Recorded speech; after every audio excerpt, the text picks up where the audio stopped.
So this kid says to his grandpa, "Grandpa, can I have $5?" And the grandpa says, "What do you need $5 for?" He goes, "I want to get a guinea pig." Grandpa hands him 10 and says, "Get yourself a nice Irish girl instead." Oh. Hey, welcome to Carnival Personnel. This is Jacques. I'm Joe. And that's some comedy gold right there. If you find that joke offensive, you should. Good. And you can tweet or email or Post on our Facebook post on page. Facebook. Yeah. And Jacques won't see it. I won't see it. Well, I'd see it on Twitter because You're killing it on Twitter. I actually for 2 days. I'm like, I'm gonna not be on Twitter for 2 days and see if the world stopped. Weird enough, things kept chugging along. Yeah, I was actually considering on bringing you up on charges because you were killing it so much on Twitter. You're the O.J. Simpson of Twitter. If the tweet don't fit, you must. Right. So let's dive right into the happiness. Anniversaries, Joe. We talked about one anniversary last week. Oh yeah, and then there was an anniversary this past week. Oh really? Yes. And it was great to see a couple that's been together so long that still have the magic. Yep. That still feel the swell of emotions every time they gaze upon one another's eyes. Right. And they go well out of their way to express it to everybody in the world how much they love their significant other. Yeah, I know. I love the Obamas too. I mean, they really... No. Wasn't the Obamas. Oh. And it wasn't the French people and their love for Nutella that caused riots. I don't know if you heard about that. Nope.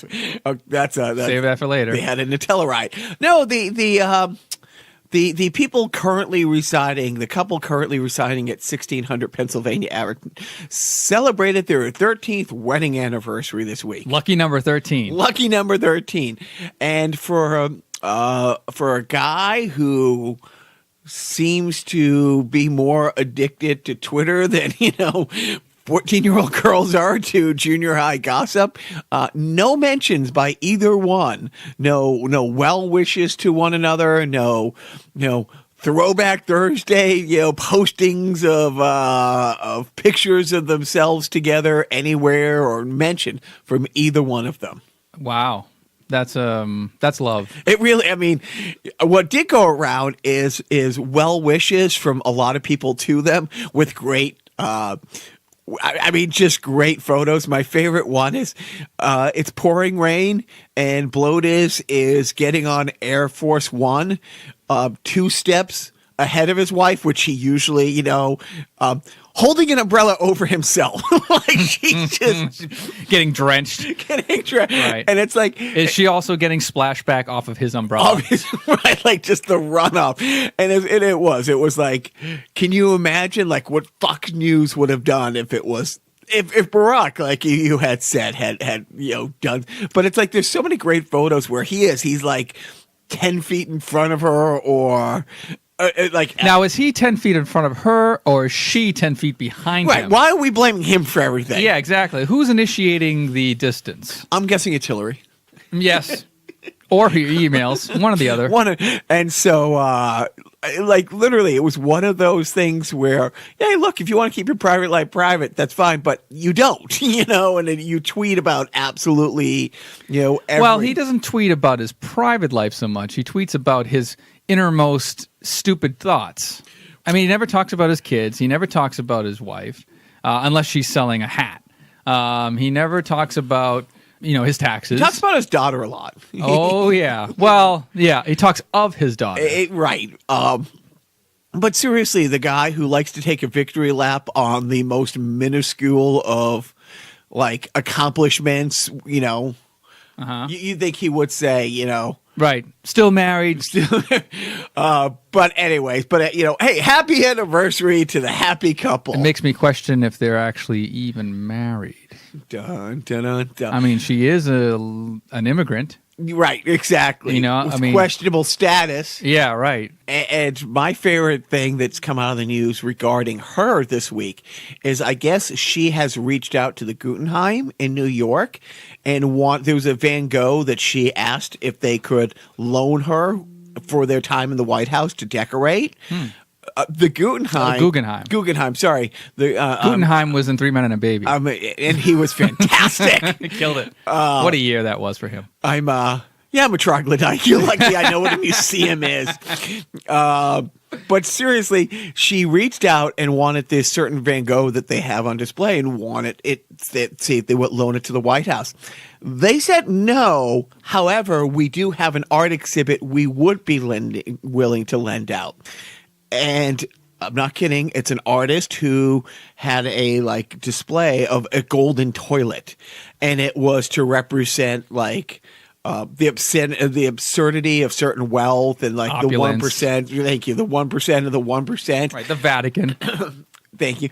And seriously, they turned around and said, we would be happy to loan this art exhibit from our museum to you, which she declined. Oh, that's too bad.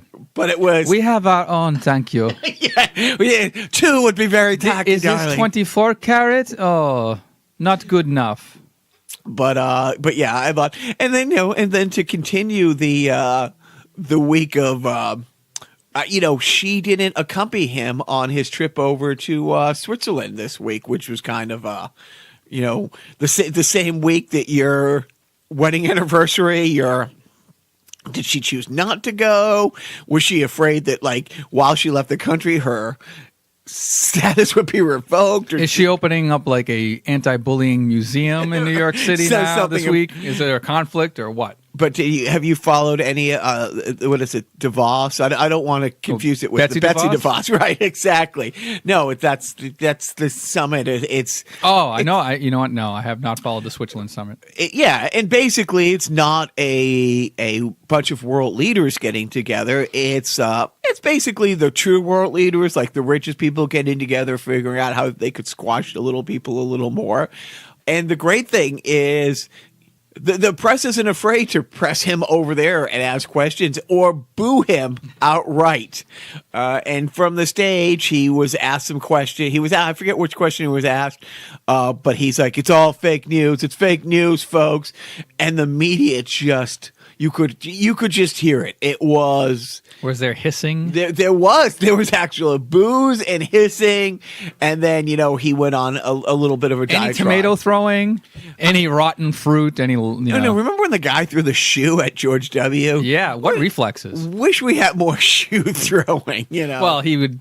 The only Middle Eastern country that he set foot in was Israel. So, he'd have to actually go to another Middle Eastern Arab. Remember he was in Saudi Arabia where they kissed his ass. Oh, God. Then, how quickly I forget. When he got to Israel, the first thing he says is yeah, we just left the Middle East. And everyone, and truly, I don't know if it wasn't Sean Spicer, but it was somebody and the cabinet around him. And there was that great meme who just did the face in the palms this is the Middle East, you idiot. I know. And even everybody in Israel was looking at each other. It's this can't be real. Yeah, I know. Okay, well, shame on me for forgetting that magic moment. But so it's more of him getting the warm reception around the world, and of course he's at the summit and he's talking about higher tariffs and his U.S. first agenda. It's you're in another country with other world leaders, and it's you're not playing to your red state.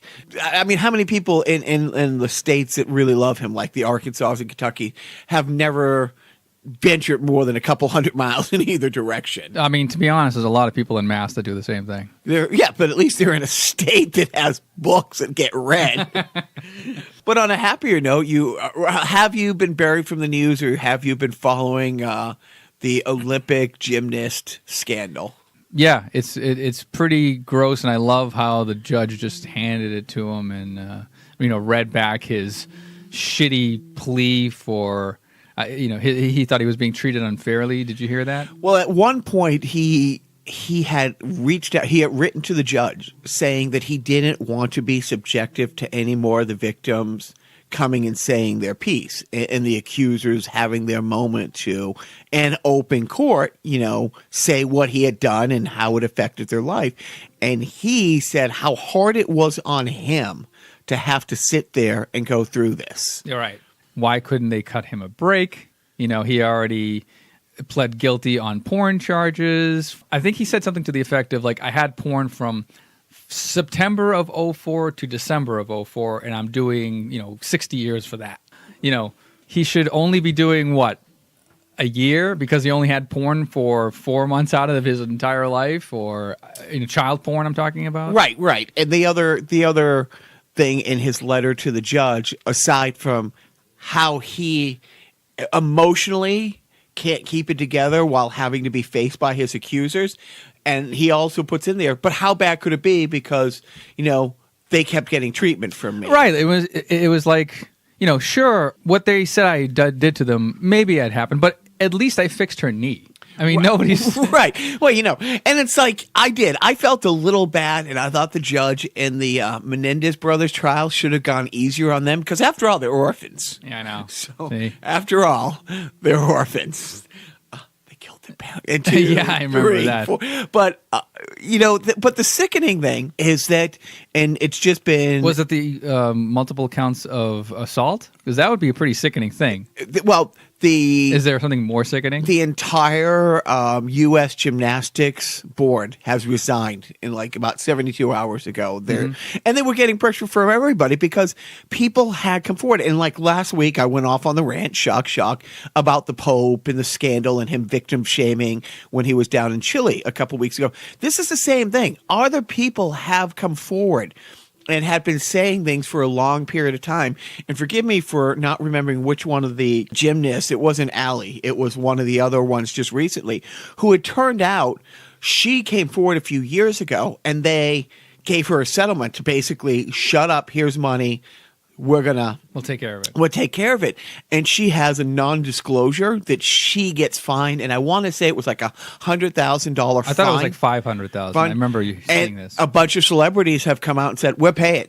Yeah. For part of your healing, if you feel you need to go there and say this in front of him, say this in front of court, get it off your chest, put it out there. If it helps you, or I will, and then other celebrities jumped on board and stuff and said, yeah, we'll pay this for you. I am so shocked, and I guess this is the nature of a non-disclosure agreement, but when somebody who's involved with the non-disclosure agreement is being tried for sexual assault, how does this non-disclosure agreement even still hold up? Like, why is it still valid? Right. And then wisely, the only wise thing it seems they've done is the US Gymnastics have come forward and said, yeah, we won't hold you to that. Like, we won't enforce that. Oh, yeah. I mean, this is a huge blow to that whole entire organization, and it's going to take them probably a whole Olympic cycle, probably a whole Olympic cycle to just reset and reboot and clean house,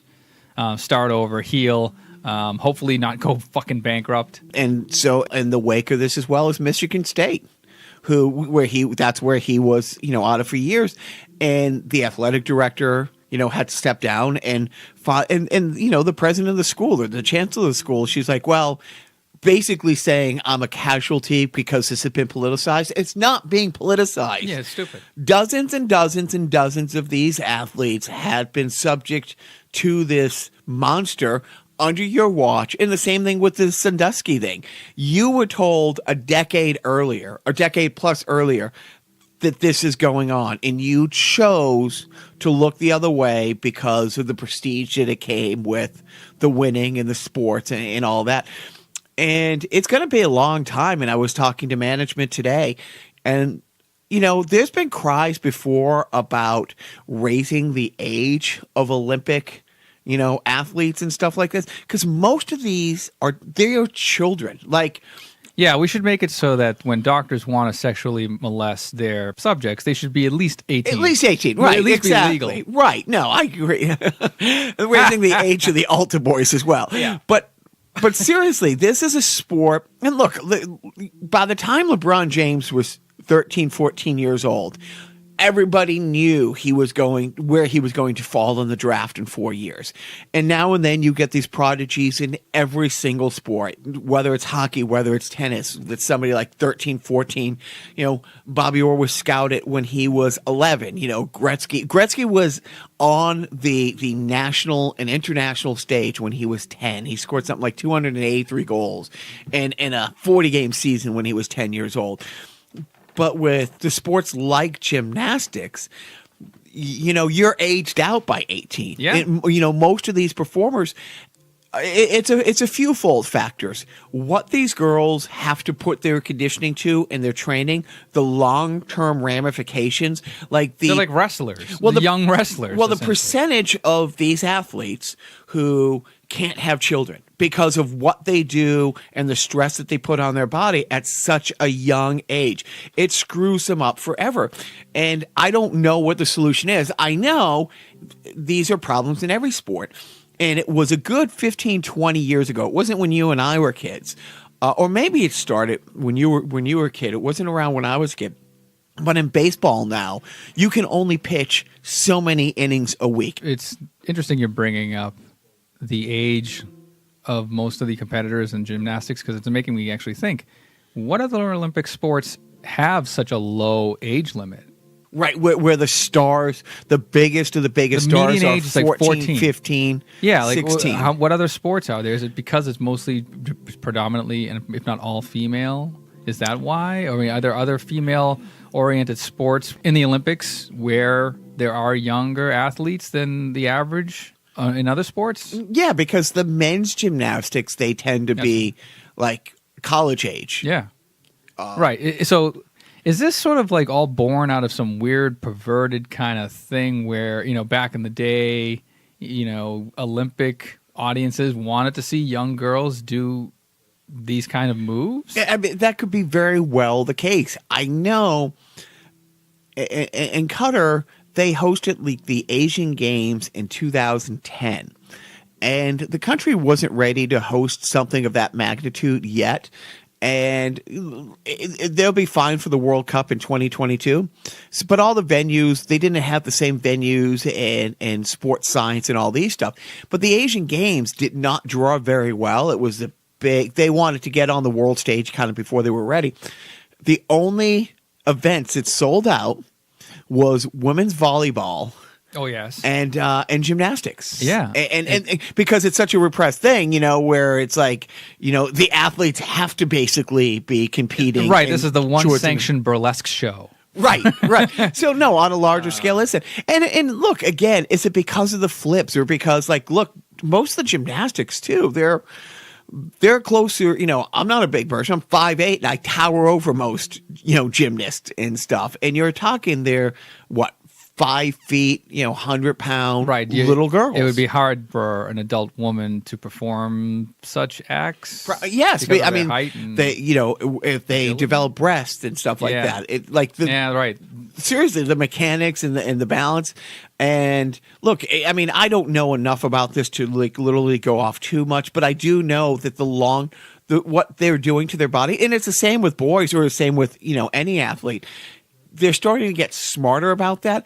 You shouldn't be picking up a weight and bench pressing and squatting and lifting until you're 15, 16. Truly, your body is developing. And if you start lifting too early, it doesn't make you bigger and stronger or faster. Well, it does to a certain extent, but until your body reaches a certain natural growth point, you're actually doing more long-term, damage to you. And it doesn't matter whether it's a baseball dad, whether it's a hockey dad, whether it's a Pee-wee football. Right.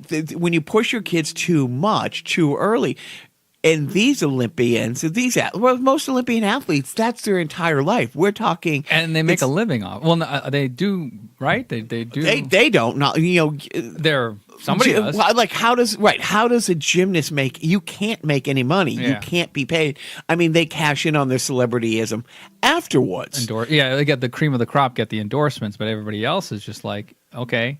Right. And you can't get paid before because of the Olympic rules. And I don't know how they work that out. It's like the NCAA college basketball. Right. The schools can make tens of millions. The coaches can make $10 million a year, but we're going to give you free tuition. Yeah. So yes. Get out there and get concussed. So slavery's maybe virtually abolished in this world? No, that's kind of harsh. These are indentured servants, Joe. Okay, These right. are indentured Okay. servants. Completely different. But that's the thing. It's like, right, should there be a compete age? Like what Little League did to protect kids against their own wanting to be the next, National League Cy Young winner and batting champion and ruin their shoulders by 14 or 15. Are you talking about putting safeguards in place to protect these children? Yeah, that'd be fucked up, right? Way fucked up and cost prohibitive, and think of the lost revenue. So, with the Olympic scandal, I mean, the fact that it's wiped out the entire governing body of the Olympics, which, good. The fact that all these people in Michigan State, but again, it's like the Sandusky thing. I don't know how anybody associated with Penn State had a job, let alone didn't do serious jail time, because again, athlete after athlete came and they were told by either the Olympic committees or the school, shut up. Yep. Do you want to be in the Olympics? Do you want a shot at the Olympics? This is our doctor. He trains you. Just deal with it. That's why you pay lawyers on retainer the big bucks. Right. So let's actually move off of these gymnastics and talk about some lighter gymnastics. Gymnastics. So I guess this week on The Price is Right, Drew Carey went down because of an overzealous fan who came on up to the stage. Down goes Carey. Yeah. Down goes Carey. I saw the clip. It's pretty funny. I mean, it was, It's kind of funny. It hasn't happened a lot more. I mean, has Bob Barker ever been? Well, he was taller and probably. When Bob Barker would have Samoan women contestants come on up, and it happened, occasionally. They had this custom where they would be so happy they would literally like grab him by the waist and lift him off of his feet, like about 1.5 feet, higher than any white man has ever jumped before in their life. And he would make reference to this. It's like, what is it with Samoan women when they come up, they have to lift me off the ground? And then he turns to Diane Parkinson and says, "Why can't you do that in the bedroom?" Whoops. No, that's a whole other story. Clean living. Anyway. So, yeah, Drew Carey went down when the contestant came up. A woman grabbed him by the horse collar at him, essentially. Right. 15-yard penalty. But, in true game show host fashion, the first thing he thought to protect was his microphone. Yeah, it's one of those things. I've seen my friend Dan Craig dragged to the ground before in bar fights when it's unbelievable how his glass never spilled a drop. I mean, here's somebody with zero athletic ability who it didn't matter. But seriously, Drew Carey, and if you're an MMA fan, I would equate it to what's called the jump guard, where you grab the neck and then you put your legs around and you kind of pull down. And everybody who jumps up in the first few rows, but he holds the mic up there like. Yeah. And, honestly, if he were a lighter Drew Carey, he probably would have broken a rib. Because I think he landed, right on the footlights. Right. It did not look... But he got... Hey, a trooper got right up. Yeah, and laughed it off. And, that's just how he rolls. That's Drew Carey. Went right into introducing what the prize was going to be. Yeah, and even the announcer was like, don't break our hosts. Or our set. Yeah, or our set. And if you do that, you may win this new car. So that was awesome. Have you seen something like that? Have you? Because how hasn't it happened? Because people come up and grab these hosts. Every game show host could be part of the #MeToo movement. No, I've seen. I think I'm sure there are YouTube compilations of old 70s and 80s game show hosts who have taken tumbles because of contestants hugging them, from winning a prize. I mean, Mark Summers on Double Dare probably had it the worst because when families would win on Double Dare, they wouldn't just hug him. They would drag him down into the slime pit that they had to go through in the obstacle course. And Mark Summers has OCD. He hosted that show. Yeah, every episode. He would just get slimed or had a pie in his face, and this guy had OCD. It's the same thing. Howie Mandel is a germaphobe. Oh, yeah. I heard a story about how he was renovating his house, and he heard that the contractors use his toilet. He asked them to replace the toilet. I 100% believe that. Yep. Did you attack Pat Sajak? No. No, see? Oh, no. Oh, no. Did you hug him? Was there physical contact? I shook his hand, I believe. And I didn't touch Vanna because I know better. How long after you shook Pat Sajak's hand did you wash it, or did you just put it in cellophane for a week? And he took off a special clear glove that I didn't know game show hosts wear. No, they're all lovely people. Lovely people, Wheel of Fortune. Okay. With that said, let's have a defunct sponsor. Defunct sponsor, take us away. Kids Are Us is the in-hot spot. Kids Are Us! Filled with stuff we love a lot. The only clothing store of its kind. Kids Are Us! It'll wow you every time. Kids Are Us! Check it out. Kids Are Us Has the brands Mom loves best. It's the one. Kids Are Us Is the cool place to dress. It's so fun. Kids Are Us Has a lot for much less. New and now is what you'll find. At Kids Are Us! It'll wow you every time. Kids Are Us! Now we're into Joe's wheelhouse. Right. So, match game. Now, How's that local sport team? how's the local sport squadron? And so we are going to. I'm not going to apologize for it, Joe. We're going to do a sideshow this week in preparation for Super Bowl 52 between the Philadelphia Eagles and my and your beloved New England Patriots. And by the way, you heard it here first because last week Jacques called the Super Bowl. That would be Eagles Patriots. I did. I was pretty close with the Pats score too. Yeah, you said 24-13, 13, right? and it was 24-20. 24-20, right? So I mean, pretty close. Yeah. I did not call the Eagles blowout. Before we get way too into it, another sports thing happened in Boston, and I would be remiss if I didn't bring it up because in the Patriots game, Rob Gronkowski got concussed. A guy dove, didn't dive at his head, jumped up, helmet to helmet contact, knocked him out of the game early. He didn't get concussed. He got his bell rung. He even got up and he was like, wow. Yeah. He literally said wow twice. And it's one of those things. It's like, how can you tell if Rob Gronkowski's concussed? But with that said, I was infuriated. All of New England was infuriated. And, was it a cheap shot? Did it happen in the game? So that happens. So I would be remiss to not say Brad Marchand, my favorite NHL player, probably my favorite NHL player, probably Dustin Brown with the LA Kings and Brad Marchand of the Boston Bruins, my two favorite players in the last 20 years. I love both of them. Marchand is an asshole, and he is so close to now being in a category with, the name doesn't mean anything to you, but a Robbie Torres, a guy who is just a known headhunter. And for the seventh time in his career, he's been suspended, this time for 5 games. Here's the fucked up thing about Brad Marchand being such a cheap, dirty player. He's an all-star. He's a bona fide all-star. He has just been named to his second all-star team in a row. He probably should have been on 2 other, maybe 3 other all-star teams, but he's so hated around the league by fans and by other players that he hasn't made an all-star team before last year. He is so good that you can't leave him off the all-star team. Obviously, he is one of the best two-way players in the game. He leads the league every year in the last 5 or 6 years. He's probably been in the top 2 or 3 shorthanded goal scorers. He's always, one of the 2-3 leading goal scorers on the Bruins. He's won a cup. He's got to another cup. He is a great player. He's a great offensive player. He's a great defensive player.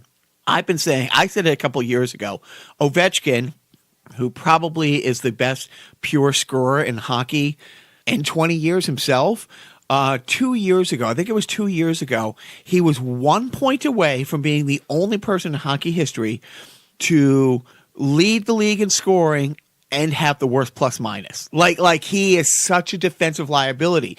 What he did offensively is breathtaking and jaw-dropping, and he is just a scoring genius, but a defensive liability. And I had said to people, I'd rather take Marchand on the Bruins scoring 20, 25 goals a year and being out there on the power play, being out there killing penalties, being out there in the last 20 seconds of games with defensive zone faceoffs. He is just as good in the defensive zone as the offensive zone. And sure, Ovechkin is going to score 30, 40 more goals than him, but he's a liability. That's how good he is. So I can't sit here and say it was a cheap shot against Gronkowski and at the same time not put it out there that my favorite player is a complete douchebag. And now the league, luckily for him, is letting him play in the All-Star game because his 5-game suspension is the middle of the All-Star break. The last time he got suspended was 2 years ago for a similar elbow to the head type thing.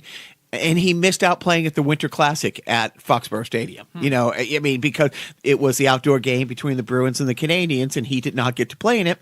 Well, of course, you want to have somebody who has this much notoriety to be appearing in your marquee. Like, aside from the Stanley Cup, this is the marquee NHL game. Right. I mean, We're for a broad audience. and the All-Star game is fun and because they're not part of the Olympics and stuff like that. But still, it's like, why? And look, he's small. He's 5'9", which is tiny for a hockey player. He does get targeted. I mean, honestly, a lot of his stick coming up and his elbows coming up is more self-preservation than it is, you know, aggressiveness. It is. And so when he's in the corners, when he's in front of the net and stuff like this, but what he did the other day, and he's never going to get the benefit of the doubt. It's never going to be gray with him. Like, you know, if it's a reputation that's been earned. And so, you know, I can't sit here and say, man, that was a cheap shot on Gronk. I can't believe that it almost cost us the AFC title game because you were taking away Brady's number one offensive weapon. The best offensive weapon in football, other than a quarterback, is Rob Gronkowski, and he missed 2/3 of the game because of the headhunting. Now, if you see the hit in slow motion with Gronkowski, you know, Gronkowski's what, like 6'13"? Yeah, yeah. If he hadn't put his head down, he probably wouldn't have made head-to-head contact. Now, I mean, maybe I'm seeing it differently. You know, the defender he's probably what, maybe 6 or 7 but inches shorter. He jumped. He left his feet. Did he? And yeah. And jumped. Okay. But to your point, but it's the same thing with Marchand. In this case, Marchand is going to the net and the defender is trying to cut him off.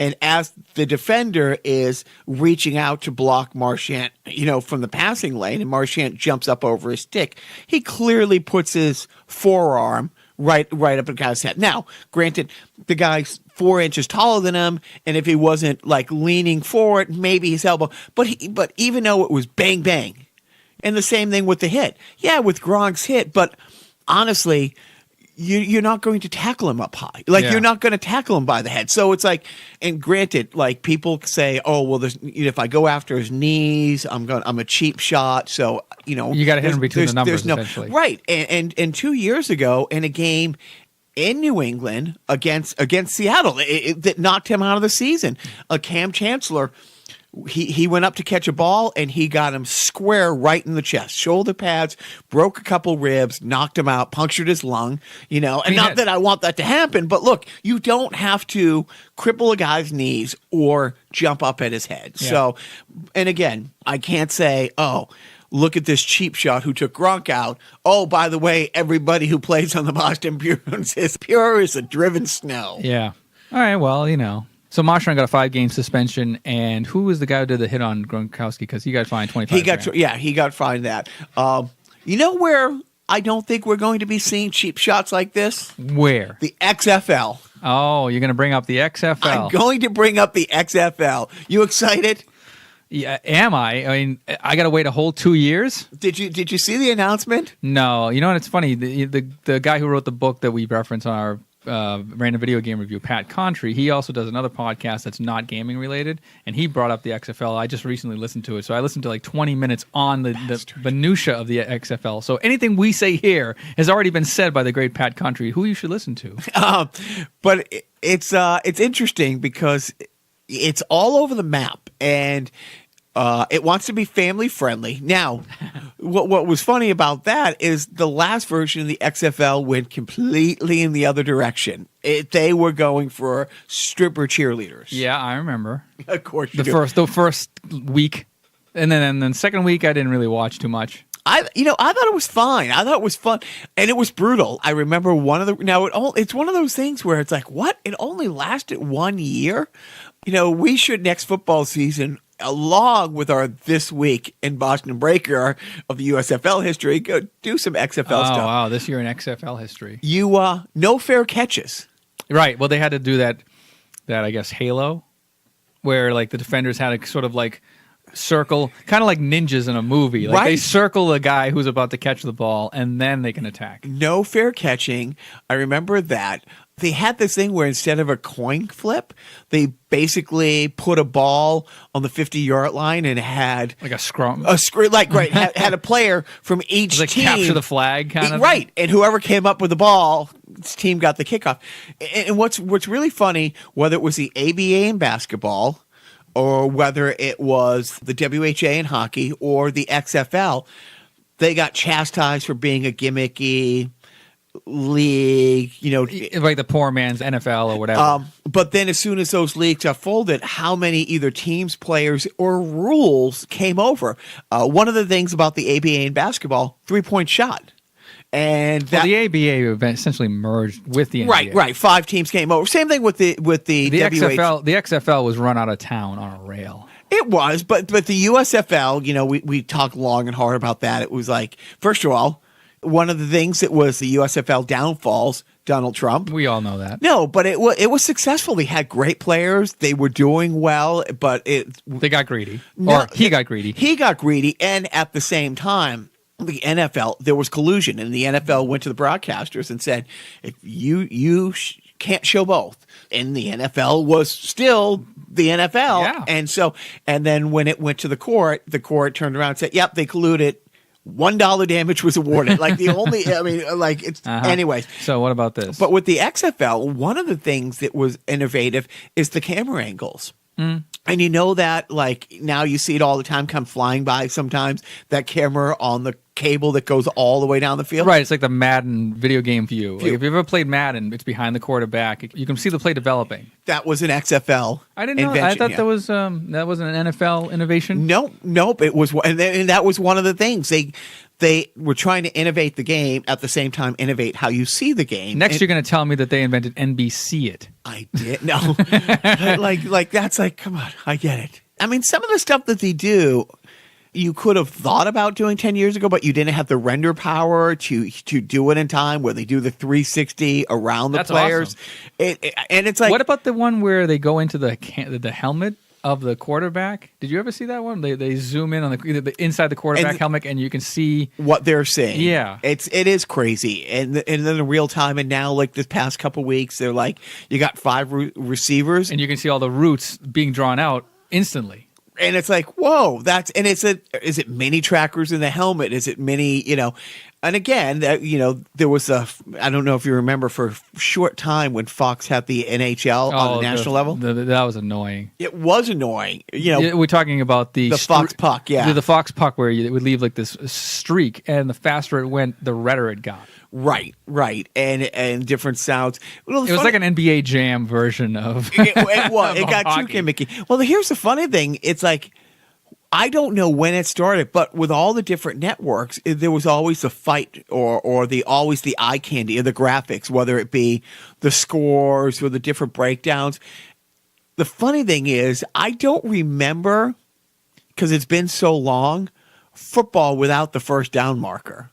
Oh, right. Like, you mean the line on the line on the ground. And a few years ago, they now started to put a blue line where the line of scrimmage was and stuff like that. And they have the field goal line where they have to get within field goal range.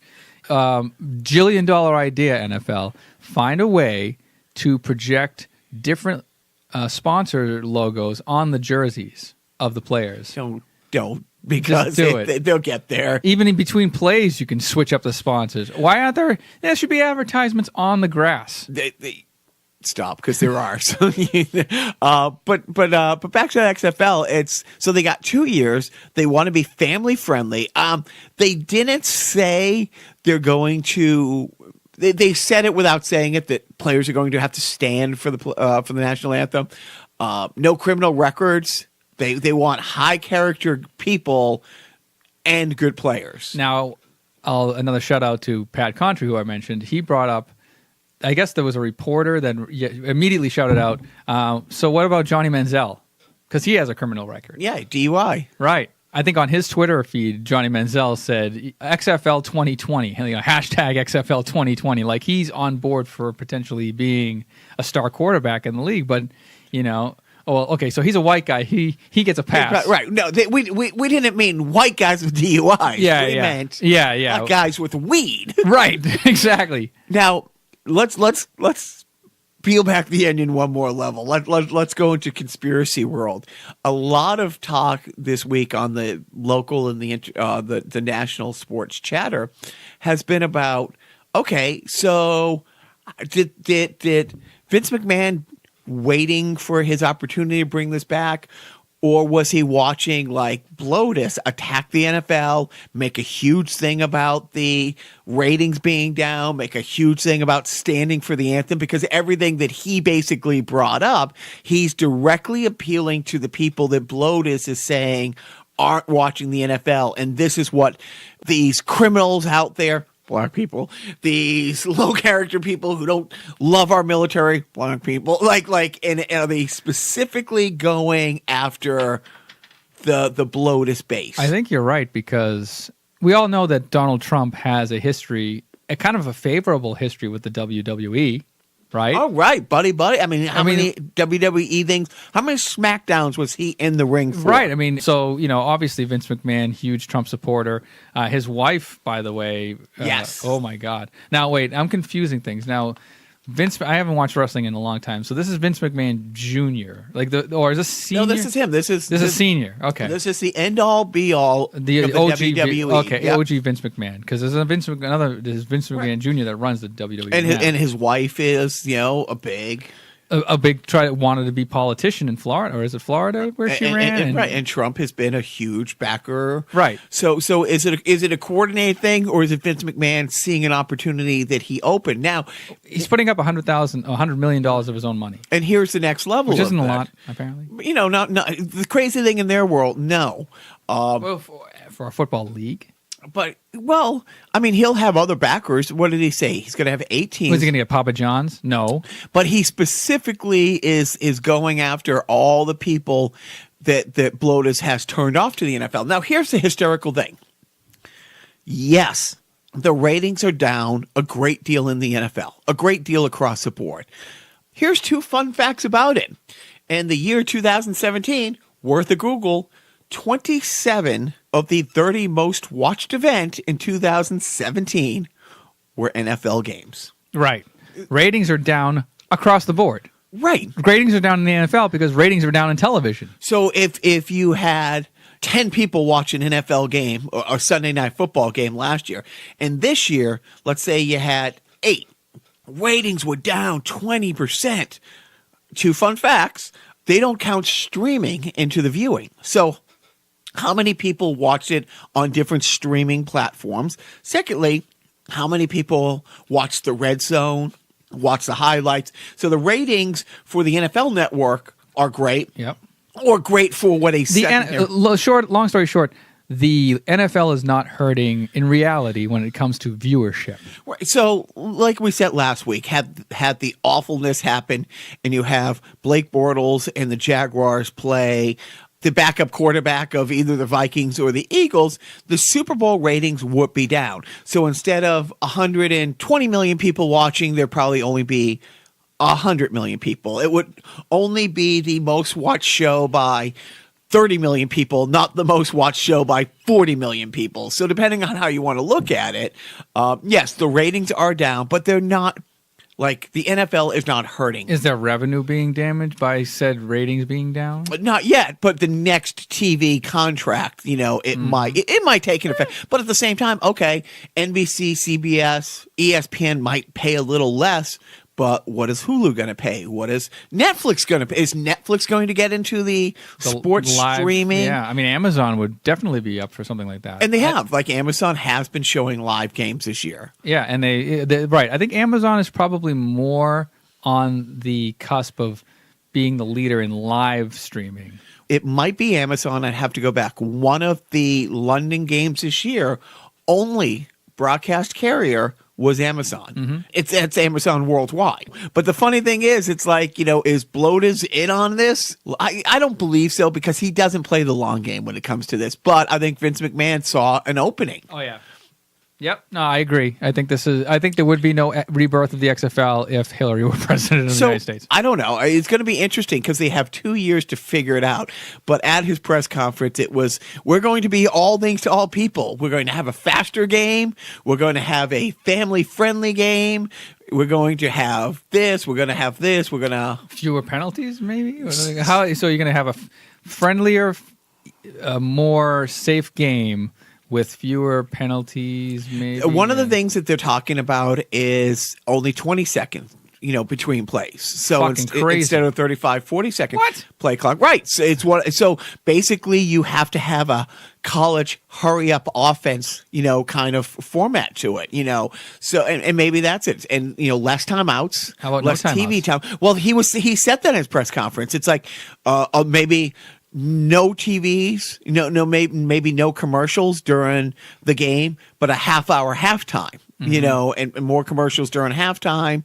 But during the play of the game, there's no commercials, so we just play the half and do all the commercials at the beginning of the game, after the game, in the middle of the game, but during the playing time, and have a 90-minute, 2-hour broadcast versus a 3.5-hour broadcast. Now, of course, we have to take Vince McMahon at his word because, as we know from his history in the WWE, he's always been pro-player safety. If there's one thing I know about professional wrestling and the safety of its athletes, nothing is more important to the... paramount. Nothing, it is paramount in their industry. But thank you for bringing that point up. I don't know, Pat Condrey brought that point up. But truly, it's like, okay, let's go after the people turned off by football because the black guys didn't stand up for the national anthem. Let's go after the people who are worried about concussions and head injuries. And let's go after the people who... Do you want to start naming potential XFL teams right now, like the Mississippi Burners? Or the I wonder if we're going to have a He Hate Me. And that was I remember I think it was a cornerback. Yeah. And he actually ended up going on and playing like 4 years. He played like 1 or 2 years in the NFL, went up to Canada for a year or two, and then came back and played another 3-4 years in the NFL. So he had a legit career. Mm-hmm. It's not like the USFL where you had, like I said, when there used to be ESPN Classic, whatever their Super Bowl was. I think it was like Houston. It might have been Houston and Los Angeles, but it was Jim Kelly versus Steve Young in their first or their second Super Bowl. I mean, you had legit NFL Hall of Famers playing in the USFL the first few years. I don't know if you're attracting that kind of talent, but when the ABA came out, you had legit guys. Like that's where Dr. J started. In the WHA, like, Biff was talking here a couple weeks ago, you got a good third of the Bruins dynasty from like 70 to like 74 jumped ship and went to the WHA. So it's going to be interesting. Like if he's putting up $100 million of his own money, how many other people will jump on board? And I think he did. He said 8 teams. Maybe. I don't know. I'm just trying to think like, the Alabama Confederates. What's interesting is, do you go into markets where there's NFL teams or college teams? That's what I'm saying. Like, well, right, because the South is predominantly college-oriented. And it's funny, when you talk to professional athletes or you hear people like the Atlanta Falcons, who've been one of the top third-tier teams for a good 20 years. They've been a predominant team, a couple Super Bowls, playoff this year, a brand new stadium, like a $1.5 billion stadium. They have a good fan base. They should go to markets where there are no NFL teams. But there are, they're second fiddle, in Atlanta, because of the college team. Yeah. College football is the king there. The Atlanta Hawks, the same thing. The Braves can win a World Series. The Atlanta Hawks can win an NBA title. The Falcons can win an NFL title. Mm-hmm. No, well, Brady's here, and but they're all fighting for second or third place behind college. So I don't know if it's better to go to a market where there's no NFL but more college. Or no college, because the college fan bases tend to be more rabid than the NFL. Well, think about it. They need facilities, and what other facilities are they? What did they use? Did they use like Arena League football for facilities? Oh no, they use like regular. I think they used the Coliseum in Los Angeles. Okay, they used NFL because it was off season, right? So it was just like they needed to fill time. They need to fill those seats during the offseason. I mean, honestly, if the Crafts thought so, right now the Crafts also own the soccer team, the Revolution, and I don't know what their attendance is, but I guarantee it's under 10,000. You're going to say that the NFL owners are going to willingly subsidize the XFL? Well, look, if the Patriots aren't, if they're playing in April, May, and June, or April, May, June, might be the name of a cheerleader or a Southern team. If they're going to be playing there and they want to rent the stadium for 8 home games, and there's going to be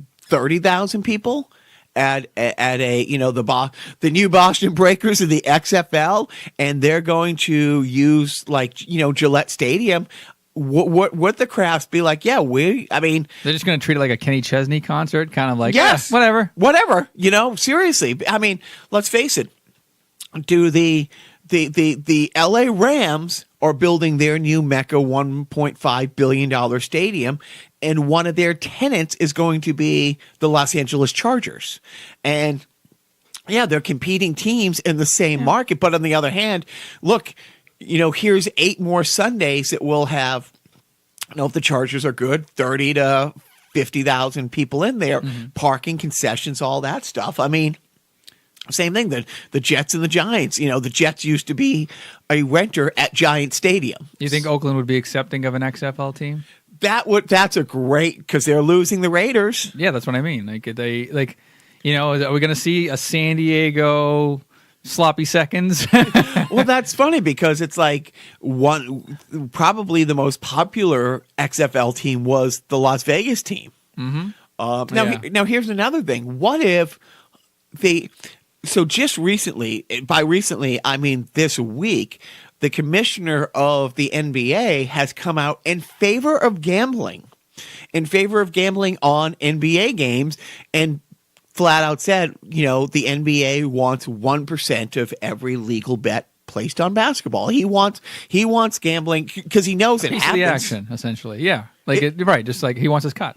Right. I mean, what if the XFL was the same way? What if the XFL, hosted its own, gaming site, I mean, honestly, I think, to tie things back into Trump, it's probably going to be does Trump have any other, where are his properties? Where is his, is Atlantic City? Right.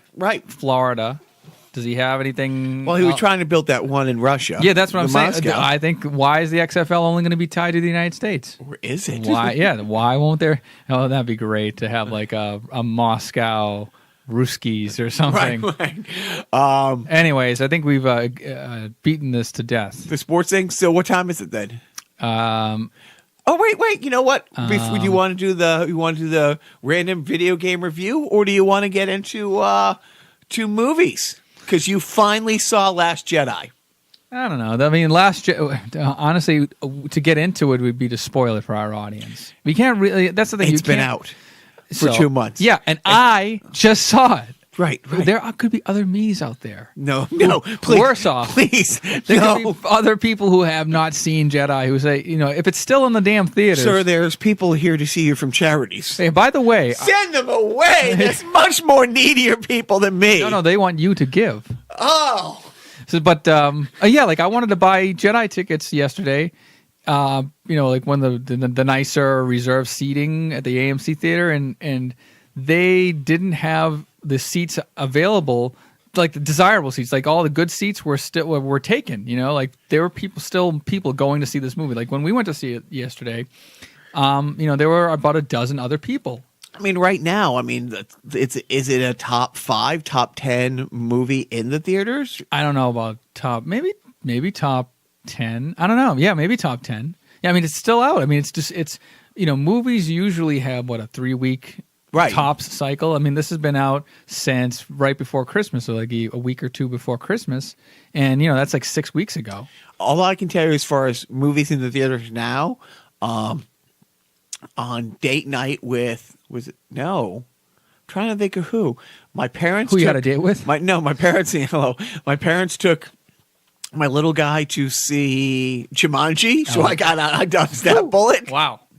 And I forget who they went to see Paddington with. So, Oh, right, Paddington 2. yeah, right, exactly. So, I'm surprised you haven't seen it and then work backwards. But By the way, I've just seen Last Jedi. I'm working back to Phantom Menace, so okay, don't spoil it. No. All right. Well, before we go into that, can we talk season 2 Stranger Things? Okay, I don't know. Thoughts? It was cool. I liked it. I liked that there was like a nice spoiler happy ending. And you saw more character development. You're seeing these kids grow up. You're seeing them like the last scene is, I don't know. I don't want to give away anything. No, that's been right. out 6 months. Fuck it. Okay, so the prom scene at the end, or the dance scene at the end, the snowball. right? The snowball, right? By the way, it's the first time I've ever attended a middle school dance in my life. Is virtually through this. Oh, they were big with us. Right. They were no. huge. We had them. Oh. It's the first one I've attended. I don't get the far side.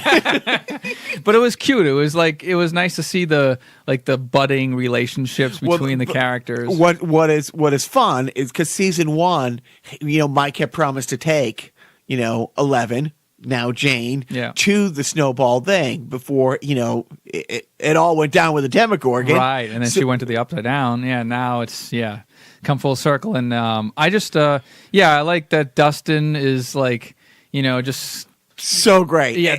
By the way, that hair would have been awesome in '84. And it was so. I mean, they got the looks down. Oh, yeah. Like their costuming and wardrobe completely nailed it. You would have thought that these people actually grew up in the '80s. You would think that. What's really fun, and I could not suggest more. Now I'm blanking on what David Harbour? What they call it. Like how The Walking Dead has the Talking Dead. Oh, Beyond Stranger Things. But it's great. I haven't seen it yet. It's a really good watch, and I saw the first episode. It's a kid who plays Mike. It's 11. It's the two brothers who Millie Bobby Brown. Everybody knows who she is now. and Jeremy.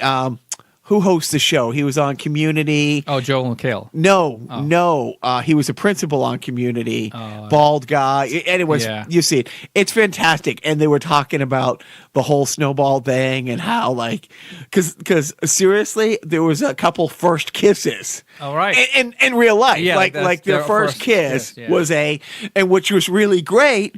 Is their characters were having their first kiss, so a lot of that awkward junior highness Pure. was real. Yeah. Was really great. But it's great when Dustin, just striking out left and right. He's completely putting himself out there. And then Nancy with the pity dance. Pity dance. But at the same time, she a wing really woman. likes him. She not, thinks he's a great kid. and stuff. Right. And then the look of all those bitches standing off to the side. Exactly. Like, what are we missing out on? A seniors all over him, and we said no.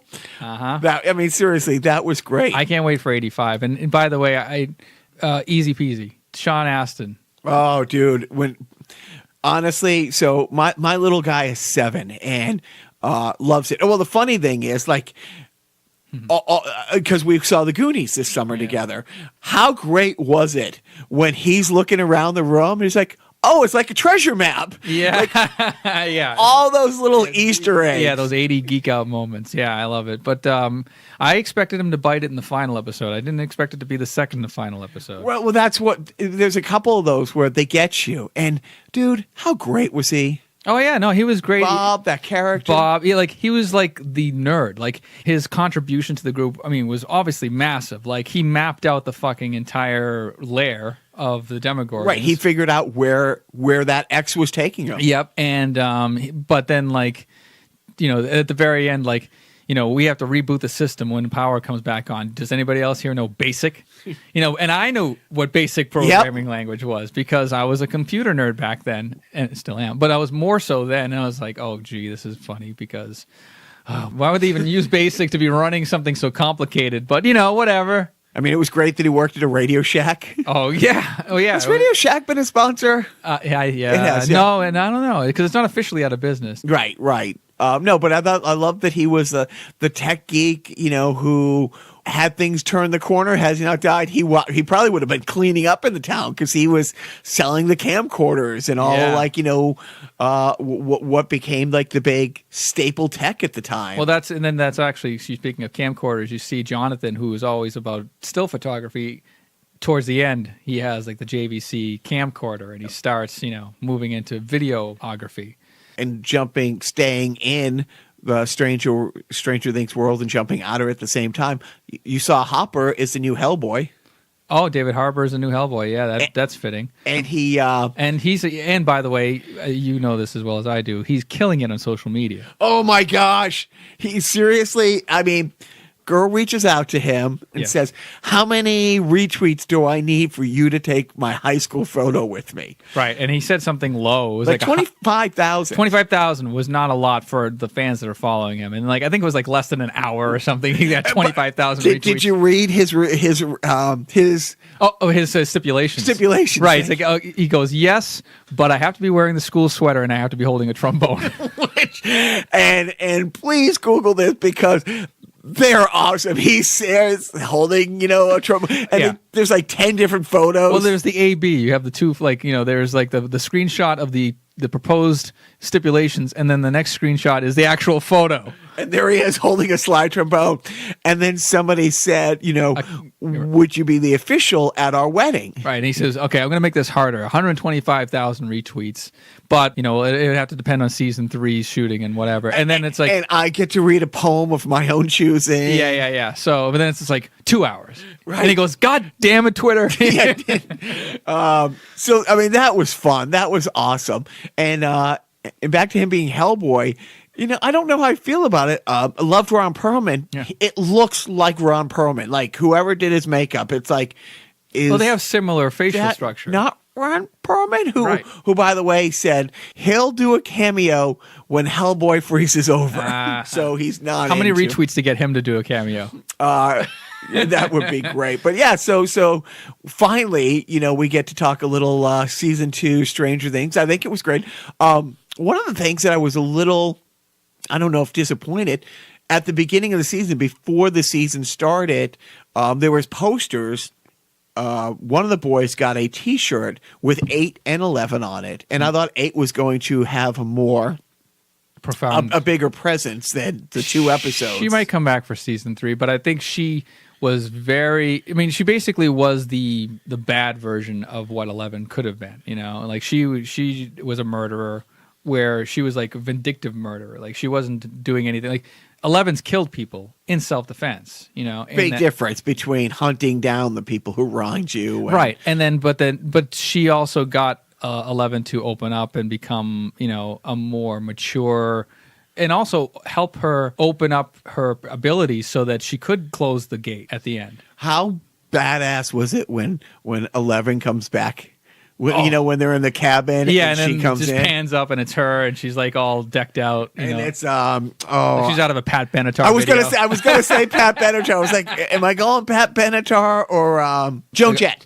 Oh yeah, Joan Jett, Jesus. Joan Jett or Pat Benatar. But she just looked like a badass. Yeah. No, it was great. So if you haven't seen season 2 Stranger Things, what is wrong with you? And give it a watch. Hey, I had to get around to it, all right? I have a very busy schedule. So editing podcast. Yeah, no, we're still bummed because when I built the boys' game room for Christmas, I got them a Justice League poster, a couple Overwatch posters.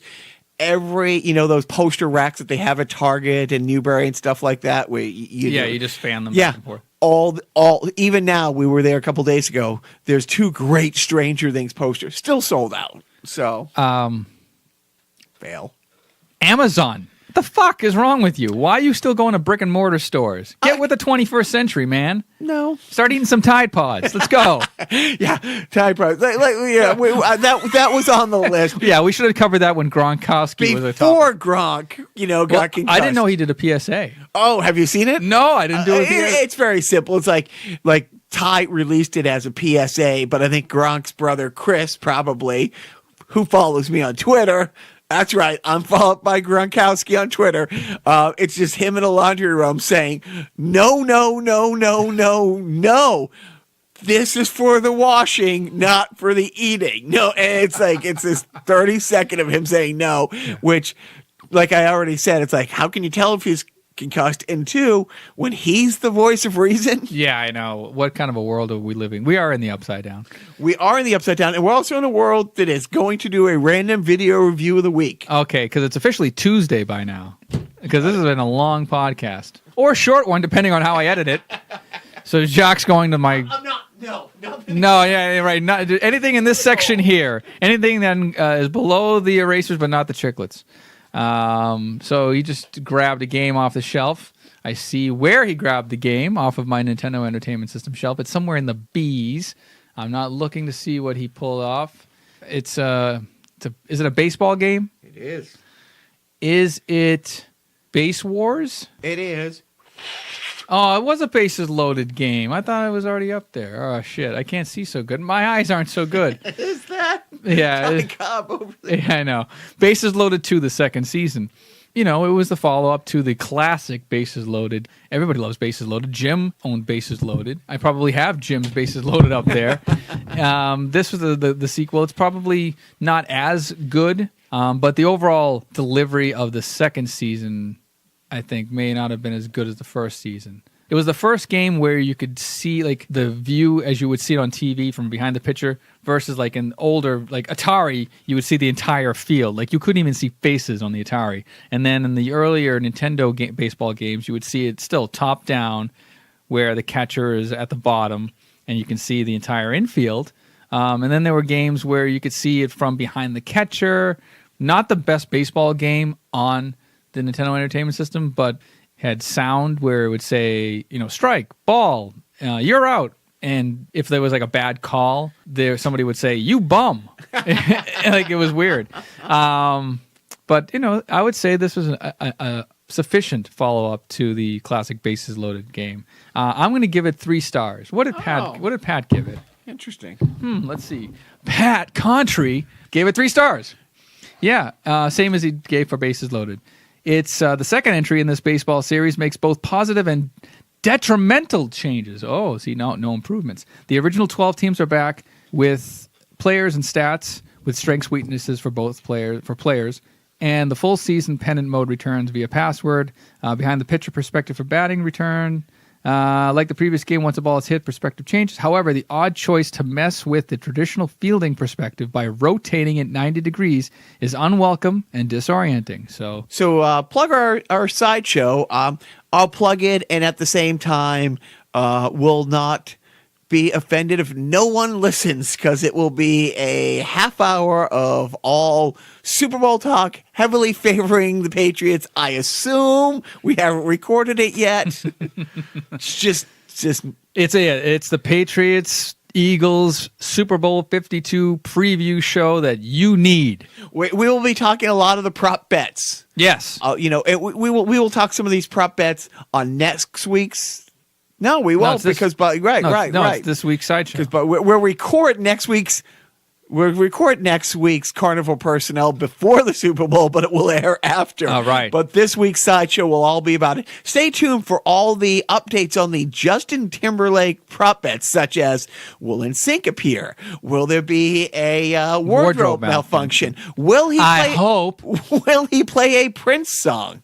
Oh, right. By the way, he better end on Let's Go. If he ends on Let's Go Crazy, that stadium will lose it. And by the way, I'm actually looking forward to the halftime show because I don't listen to Justin Timberlake music like regularly, but when he's on and he's entertaining, he's awesome. Yeah, I mean Saturday Night Live alone. Jimmy Fallon going to be part of because they're related. Like is he flying to Minnesota? When you see and I could not more strongly suggest watching Jimmy Fallon and Justin Timberlake's History of Rap. Oh right, that's great. But and they've done like 3 versions. They've done like 2 or 3 of them. Is this NBC? It is NBC. Jimmy Fallon will be there. Yeah. Oh, right. Duh. So, well, no, you know what? Then you better place a prop bet. So stay tuned for that. My parenting tip of the week, Joe. This week, I went on my oldest son's field trip, his 3rd grade field trip to the Museum of Science. I strongly suggest going on your kids' field trips and getting to see all the other kids and stuff. are in his class and have a real appreciation that, yeah, your kid might be a handful, but man, there's a lot of douchebags in his class. Like honestly, being on a bus, like, first of all, I buses have always been like, zoos on wheels. Still no seatbelts. Interesting, to this day, there's still no seatbelts. But man, what a miserable experience it was coming back. There was small groups. There was groups of 3 and stuff like that. I totally played up like the cool dad thing. Like, there's a ride inside the Museum of Science that you have to pay extra for. And Grayson's like, can we do that? I'm like, sure. Like, they're $12 and they think, oh, you got the coolest dad in the world, because like the other chaperones like let them go to the gift shop and get like $1, like, that rock candy science experiment crap that they make. But seriously, it was great that I went, being involved, all that good stuff. But at the same time, you get to really understand when he comes home and says, oh my God, this kid was a dick today. It's like, oh yeah, Yeah, he's right. a dick. You can bond over the bullies and shitty people that he has to. Or tell him, you know what? Hey, if I get a call that you knocked his block off, I'm good with that. Right. He gets a little get out of jail free card. So yeah, that's a great parenting tip. And if I were a parent, I'd give one too. Jacques, any final words? Just don't forget to follow Joe and the show on Twitter, but more importantly, do not forget